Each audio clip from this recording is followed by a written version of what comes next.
İzləyicilər, bu günləri şəhidimiz Pərvin Əliyevin anası dünyasını dəyişdiyi üçün biz də özümüzə borc bildik ki, gələk çəkək, işıqlandıraq. Hətta bu günləri Pərvin Əliyevin il mərasimidir. Allah ruhunu şad eləsin.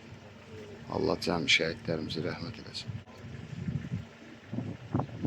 Çürəkli bayrağımızın dalğalanması üçün canından keçən Pərvin Əliyev, Allah ruhunu şad eləsin.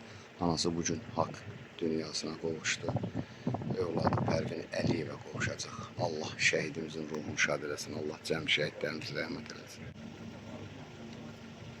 Dediyim kimi, hal-hazırda bugün şəhidimiz Pərvin Əliyevin anası dünyasını dəyişdi. Bugün vətən uğrunda canından keçən, qanı ilə tarix yazan, təki vətən sağ olsun deyən qəhrəmanımızın ruhu şad olsun.